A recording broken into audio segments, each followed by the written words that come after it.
রাবেয়া কতকাল হলো হাসানকে দেখেনি, আর কদিন পর তো এমনি দেখতে পাবে না। তাই সেদিন তাকে ডেকেছিল এপি আড্ডু লেনে গলির মোড়টাতে।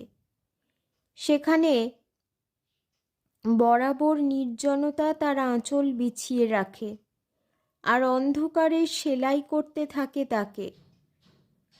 হাসান যথাসময়ে এসে পৌঁছল, তবু রাবেয়ার মনে হলো যেন কত যুগ অপেক্ষার পর দেখল তাকে। রাবেয়া চোখ দুটো তুলে প্রশ্ন করল হাসানকে, আচ্ছা, তুমি কি সত্যিই আমি চলে গেলে আর অন্য কাউকে বিয়ে করে নেবে? হাসান বলল, আমি এ কথা স্বপ্নেও ভাবতে পারি না। কিন্তু আমি তো চলে যাব অন্য শহরে, আর যে কোনো দিন দেখা হবে না আমাদের। কে বলেছে দেখা হবে না? আমি তো রোজ শিরীষ গাছের ফাঁক দিয়ে চাঁদের আয়নায় তোমার ছবি দেখি। এই কথাটা শুনে চোখের জল আর ধরে রাখতে পারল না রাবেয়া, কিন্তু পর মুহূর্তেই তাকে হাসান আলিঙ্গনে বাধা দিল। দুটো ময়লা কচি হাত, একটা বাচ্চা ভিক্ষে করতে করতে এদিকে চলে এসেছে। কাপড়ের খুঁট টেনে রাবেয়াকে ইশারায় দেখাচ্ছে কিছু খেতে দাও। রাবেয়া কিছু খুচরো পয়সা দিয়ে তাকে বিদায় দিল। ফের ঘুরে তাকালো হাসানের দিকে। হাসান বলল, এবার যে দেরি হয়ে যাচ্ছে, আমাকে এবার ফিরতে হবে। তার আগে তুমি একটা গান করো, শেষবারের মতো শুনি। গান? এখানে? হ্যাঁ হ্যাঁ, এখানেই, চোখ মুছতে মুছতে আবদারের সুরে বলল রাবেয়া। অগত্যা হাসানকে গাইতেই হলো। ঢেকে রাখে যেমন কুসুম পাপড়ির আবডালে ফসলের ঘুম, তেমনি তোমার নিবিড় চলা মরমের মূল পথ ধরে।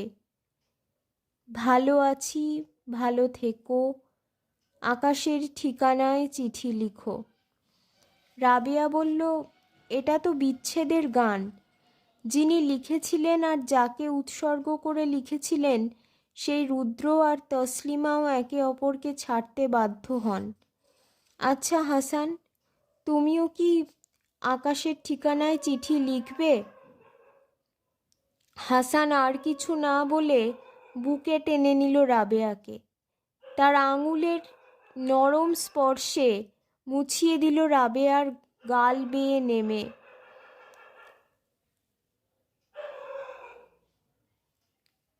শেষবারের মতো জাপটে ধরল দুজন দুজনকে। রাবেয়া ফিসফিস করে বলল, আমার সকল রসের ধারা তোমাতে আজ হোক না হারা। তারপর শরীর যা শান্ত রাখে, শান্ত করে মানুষকে পুনর্মিলনের আশ্বাসে। মিতা অভিককে শুনিয়ে যেতে লাগলো একের পর এক শায়েরি। जब हम तुमसे बिछड़े फिर ख्वाबों में मिले, जैसे सूखी हुई फूल किताबों में मिले। আহা, একের পর এক বিচ্ছেদের কবিতা। আমি কি চলে গেছি নাকি? অভিক ভুরু কোঁচকালো। তুমি ছিলে কবে যে চলে যাবে? মিতা অভিমানের সুরে বলল, মানে? ছিলাম কবে মানে? আমি তো আছি। সে তো অক্ষরে, ছবিতে আর আমার মনে। কেন, বাস্তবে নেই? সেটা আবার আমাকেই জিজ্ঞেস করছো? দেখো, আমি তো তোমাকে আগেই বলেছি আমার পক্ষে কোনো প্রতিশ্রুতি দেওয়া সম্ভব নয়, সুতরাং বেশি প্রত্যাশা না রাখাই সমীচীন। তাহলে সব দোষ আমার? কই, তোমার আগের দুই সঙ্গী তো। সে কথা শেষ করার আগেই অভিক চেঁচিয়ে উঠল, ওই প্রসঙ্গে আর একটাও কথা হবে না। আচ্ছা বাবা, ঘাট হয়েছে আমার, আর কোনোদিনও জিজ্ঞেস করব না। কিন্তু কিছু কথা তো বলো। Let's talk about our childhood, সবচেয়ে সুখের সময়, ছোটবেলা। সে তো অনেক তারার মিছিল, অনেক ছিল দত্তি দানব, খেলনা রেলগাড়ি, পুরনো জাহাজ, নতুন বাড়ি। কত ঝাঁকে ঝাঁকে স্মৃতি, সেসব এখন উইঢিপির মতো ঢেকে দিয়েছে যত গান, যত সুর, স্বপ্ন ছিল। তবু জানতে ভীষণ ইচ্ছে করছে, ছোটবেলা তুমি কেমন ছিলে? ছোটবেলা আর এখন, তাই ভাবি, পেন্সিল ভাষা থেকে মন ভাষা পর্যন্ত সবটাতেই অভ্যস্ত হয়ে যাবার এই যাত্রাটা, আহা সে তো বুঝলাম। তুমি বলো, তুমি কেমন ছিলে? দুরন্ত, ডানপিটে, না ভালো বাচ্চা? বাড়িতে সব থেকে প্রিয় কে ছিল? আর ধৈর্যটা তোমার বরাবরই কম। বলছি, দাঁড়াও, ওরকম একেবারে কি বলা যায়? সময়কালটা তো কম নয়। আচ্ছা বাবা, বলো, শুনছি। হুম, আমি ছিলাম আর পাঁচটা বাচ্চার মতোই, খুব সাধারণ। খেলনা গাড়ি নিয়ে খেলতে যত না আগ্রহ ছিল, তার চেয়ে মাঠে ঘাটে পড়ে থাকতাম। দল বেঁধে কাদা মেখে কত ফুটবল খেলেছি জানো? বাগানে বিছুটি পাতা ছিল, একবার না বুঝেই হাত দিয়ে ফেলেছিলাম, যা জ্বলেছিল। মায়ের সিঁদুর কৌটো থাকতো যে আলমারির মাথায়, সেখান থেকে একটা ব্যাডমিন্টন র্যাকেট নিতে গিয়ে ফেললাম সিঁদুর কৌটো। ভালো ব্রোঞ্জের কাজ করা বাক্স ছিল একটা, তাতে ঠাকুরের ছোঁয়ানো সিঁদুর থাকতো। সব পড়ে একাকার। তারপর যা হলো বুঝতেই পারছো। সঙ্গে সঙ্গে শব্দ পেয়ে মা ছুটে এলো। শাড়ি ভাঁজ করছিল, হ্যাঙ্গারটা দিয়েই পিঠে ছপাত ছপাত। তুমি হাসছো? আমার বোনও ঠিক ওইভাবে হাসতো জানো। দাদাকে ফাঁসিয়ে দিয়ে কি আহ্লাদ তার। আর এছাড়া মনে পড়ে বলতে, যখন বাড়ির একটা পোর্শন বাড়ানোর জন্য দাদু বাবাকে বাগানটা কাটতে বলে দিল। হ্যাঁ হ্যাঁ, মিতা তাকে থামিয়ে বলে, তুমি বলেছিলে তোমার সাধের মাছরাঙাটা তারপর থেকে আর আসতো না। সেই অভিমানে তুমি দুদিন খাওনি। এসবই আর কি। ছোট ছোট খুশি, অল্পেতেই ব্যথা পাওয়া, অভিমান, সব মিলিয়ে সরল রৈখিক জীবন। স্কুলে ফার্স্ট বেঞ্চে কে আগে বসবে সেই নিয়ে ঝগড়া। আমাকে তো একবার ক্লাস প্রিফেক্ট করে দিয়েছিল, সঙ্গে হাউস ক্যাপ্টেনও। দুখানা পদের দায়িত্ব সামলে বেশ একটা গর্বের অনুভূতি হচ্ছিল। আর আমি ছিলাম ঠিক উল্টো জানো, বাড়ির স্কুলের সবচেয়ে শান্ত বাধ্য মেয়ে। তুমি এখনো তাই আছো। ঠাট্টা করছো? হুম, তবে তোমার মধ্যে একটা প্রাণোচ্ছল স্বতঃস্ফূর্ততা আছে, আর আছে সরল নিষ্পাপ নির্ভার শিশুসুলভ একটি মন। আচ্ছা, আমি যদি হারিয়ে যাই তুমি কি করবে? মিতা হঠাৎ প্রশ্ন করল কৌতূহল বশে। হারিয়ে কি সত্যিই যাওয়া যায়? মানুষের চোখে ফাঁকি যদি বা দাও, তোমার ফোনে একটি ট্র্যাকার আছে। তাছাড়া রাস্তায় এত ত্রিফলা থাকতে হারানো অসম্ভব। যে বনে বাদারেই যাও, শীত কেটে হলেও তোমাকে টেনে আনবে। মিতার মুখটা কেমন হয়ে গেল। সে বাইরে কাঁচের জানলা দিয়ে দেখল, আকাশটায় একটু আগেও বুড়ির চুলের মতো যত গোলাপি মেঘ জমেছিল, সবাইকে নিয়ে চম্পট দিয়েছে সূর্য। গোটা ক্যানভাসটা মুছে দেওয়ার পরও হোয়াইট বোর্ডে বেগুনি কালির ছোপের মতো লেগে আছে আবছা চাঁদ। না, আজ অনেকক্ষণ হলো, এবার উঠি। 6টা থেকে বাচ্চাদের পড়ানো আছে। তুমি টাইমটা আধ ঘন্টা পিছিয়ে করতে পারো না? অভিক প্রশ্ন করল। বাবা, ভূতের মুখে রাম নাম? মিতা কটাক্ষ করল। কেন? আমি কি তোমার কথা শুনতে ইচ্ছে হতে পারে না? আমি তো বরং উল্টোটাই জানতাম। ভুল জানতে। আচ্ছা বাবা, সরি, কিন্তু আমাকে তো বেরোতেই হবে। এখান থেকে বাবার রিপোর্টটা নিতে যাব হসপিটালে, তারপর মুদিখানার দোকান সেরে টিউশন। একটু তাড়া আছে। ওকে, সাবধানে যেও, পৌঁছে ফোন করো। মিতা আর কিছু না বলে হাসি মুখে পা বাড়ালো।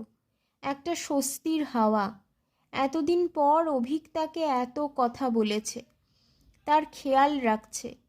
মুখে ভালোবাসি না বললেও এভাবেও পাশে থাকা যায়। আমার জানলা দিয়ে একটুখানি আকাশ দেখা যায়, একটু বর্ষা, একটু গ্রীষ্ম, একটুখানি শীত। সেই একটুখানি চৌকো ছবি আঁকড়ে ধরে রাখি আমার জানলা দিয়ে আমার পৃথিবী। তোয়া গান গাইছিল। তোয়া মানে পলাশের সেই রানাদার বোন। আচ্ছা দাদা, তুই গ্রেভ অফ দ্য ফায়ারফ্লাইজ মুভিটা দেখেছিস? রানাকে জিজ্ঞেস করলো তোয়া। হ্যাঁ, খুবই মর্মান্তিক।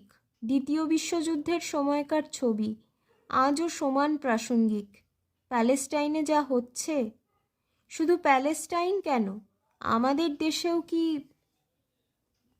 এই পৃথিবীতেই বাঁচব বলেই যুদ্ধ করি রোজ, একটুখানি বাঁচার জন্য হাজার আপোষ। সেই পৃথিবীর নাম কলকাতা কি ভারত জানি না, তুমি তোমার পৃথিবীর নামটা জানো কি? ভাবতে অবাক লাগে। দীর্ঘশ্বাস ফেলল তোয়া। যেখানে কাকও কাকের মাংস খায় না, কুকুরেও কুকুরকে খোবলায় না, সেখানে মানুষের লাশ পর্যন্ত পাচার হচ্ছে। আর মৌচাক থেকে শত শত হুল ফোটানো মৌমাছির মতো ধেয়ে আসছে গোলা বারুদ, মিসাইল। উজাড় হচ্ছে দেশ। জানিস দাদা, কদিন আগে খবর কাগজে পড়লাম একটা 5 বছরের ছেলে যুদ্ধে তার পরিবারের সবাই শহীদ হয়েছে। আর এত লাশের মধ্যে সে বেচারা গুলিয়ে ফেলেছে কোনটা কে, নিজের নাম পর্যন্ত ভুলে গেছে ট্রমায়। কি বলবো, আমার চোখে জল চলে এলো। যেখানে এরোপ্লেনের ওপর থেকে দেখলে ভূস্বর্গকে নরকের কাঠকুটোর মতন ছড়িয়ে থাকতে দেখা যায়, সেখানে কি মর্মান্তিক রে দাদা, কি করুণ দৃশ্য। রানা আস্তে আস্তে গুনগুন করল। কেউ জানলা খুলে অ্যালবামায় বাংলা গানই গায়, কেউ পড়ছে কোরআন বসে তার জাপানি জানলায়। তাই জানলা আমার মানে না যে ধর্মের বিভেদ, জানলা জাতীয়তাবাদের পরোয়া করে না। জানলা আমার পূব না পশ্চিমের দিকে খোলা, জানলা সে তো নিজেই জানে না। বুঝলি তোয়া, গলাটা একটু ঝেড়ে রানা বলল, এই পৃথিবীতে ভালো থাকা সত্যিই যায় না। কেউ ডাস্টবিন থেকে কুড়িয়ে খাবার খায়, কারো গায়ে চাদর নেই। আমরা যখন বুনছি নতুন আশা, নতুন স্বপ্ন, ভাবছি নতুন একটা ব্রেক থ্রু কেন হচ্ছে না, তখন সাবওয়েতে বসা ভিখিরিগুলোর হাত পেতে দীনবন্ধুর দরবারে 2-4টি পয়সার থালা ঝনঝন করে নীরব কীর্তন করা ছাড়া উপায় থাকে না। মৃত সৈনিকের ওপরে কোনো প্রলেপ আব্রু নেই। ছেলেমেয়েগুলো একদল খেলা ফেলে মুঠোফোনে বুঁদ, আর একদল লাশের পাহাড়ে বসে মেঘেদের উড়ে যাওয়া দেখে তাদের এসকেপিস্ট বলে মনে মনে গালি দিতে থাকে। কবি বলেছিলেন, পৃথিবীর গভীর গভীরতর অসুখ এখন। এই এখনটা বোধহয় সবসময়ই থাকবে। কেউ কোথাও ভালো নেই রে বোন। কোথাও মানুষ মরছে, কোথাও সম্পর্ক মরছে, অথচ দূরত্বটা মরছে না, আগ্রাসন নিপাত যাচ্ছে না। তোয়া চুপ করে থেকে বলে, আমরা শব্দজাল বোনার চেয়ে বেশি কি করতে পেরেছি বলতে পারিস? গ্রেটা থানবার্গদের দেখে আমাদের শেখা উচিত ছিল, তরুণদের জীবনে প্রেমটাই সব নয়, তার চেয়ে মানুষের জন্য, প্রকৃতির জন্য অনেক কিছু করার আছে। সবাইকে ভালো রাখাটাই আসল ভালো থাকা। ইতালির একটা 12 বছরের মেয়ে বলেছিল মঙ্গল গ্রহে নাসা থেকে পাঠানো হবে তাকে, সেখানেই জীবন ও মহাজীবনের সন্ধান করবে সে। সুখ দুঃখ মায়া কান্না মোড়া পৃথিবী থেকে অনেক দূরে। তার কথা কেটে দিয়ে রানা বলল, অর্থাৎ সেখানে ঘর বাঁধবো আমার, আসে আসুক বান, তুমি যদি ভাসাও মোরে চাইনে পরিত্রাণ। কিন্তু এভাবে কি বাঁচা যায় তোয়া? জীবনে কাউকে একটা লাগেই। মোটেও না, একা বেঁচে জীবন কাটিয়েছেন এমন উদাহরণ পৃথিবীতে লক্ষাধিক। আর এমনিতেও আমরা সবাই একা। পরিধি তো বলে, একা থাকার যে বেদনা, তার যে পার্গেশন, সেটাই বিশুদ্ধ আর্ট। যত না সুখ, তার চেয়ে বেশি মুখোশ নেই। কি স্বস্তি বলতো। 1 মিনিট, পরিধি মানে পলাশের সেই গার্লফ্রেন্ড? তুই চিনিস ওকে? হ্যাঁ, আমরা তো একই জিমে যাই, ওখানেই প্রতি সপ্তাহে দেখা হয়। বুঝলাম, কিন্তু তোয়া, তোর গ্র্যাজুয়েশন কমপ্লিট, এবার একটা... তুইও সেই মানধাতার আমলে পড়ে আছিস দাদা। আমি এখন মাস্টার্স করব জিওলজিতে, তারপর নানান কম্পিটিটিভ এক্সামে বসবো, তারপর চাকরি, একটা ক্যারিয়ার গড়ব। তা নয় তোদের শুধু বিয়ে আর বিয়ে। আহা, আমি বিয়ের কথা কখন বললাম? আমি বলছি একটু থিতু হ তোরা এবার, তুই আর ঈশান। আমি আর ঈশান মানে? ও আমার বেস্ট ফ্রেন্ড, খুব ভালো বন্ধু, তার চেয়ে 1 ইঞ্চিও বেশি কিছু নয়। তুই কি ভাবছিস আমি কিছুই বুঝি না? তোর প্রতি ওর যথেষ্ট দুর্বলতা আছে, নয়তো এটা সেটা বাহানা করে হুটহাট কেউ বাড়িতে চলে আসে না। আমি মানি না, সেটা তোর মর্জি, but he is into you. দেখ, আমি এখন তর্ক করার মুডে নেই, রাগাস না। পিপি, একটা বেঙ্গলি ওয়ার্ডের মানে বুঝতে পারছি না। ছুটে এলো পুপুই, তোয়ার ভাইঝি, রানার মেয়ে। কি ওয়ার্ড বাবু? এই যে এটা দেখো। খবরের কাগজটা বাড়িয়ে দিল পুপুই, কিন্তু তোয়ার প্রথমেই চোখ গেল হেডলাইনটার দিকে। একটা কোণে ছেপেছে খবরটা, লাভ জেহাদ, বিধর্মী যুবককে বিয়ে করার ইচ্ছা প্রকাশ করায় তরুণীকে কুপিয়ে খুন। এদেশে থেকে আর লাভ নেই রে দাদা। সেই একটা ভারত ভোটে দাঁড়ায় নোট কামাবার ফন্দি, অন্য ভারত নিত্য নতুন ভাষণ ফাঁদে বন্দি। একটা ভারত চেষ্টা চালায় গুলিয়ে দিতে অঙ্ক, অন্য ভারত সেই সুযোগে হচ্ছে যে নিঃশঙ্ক।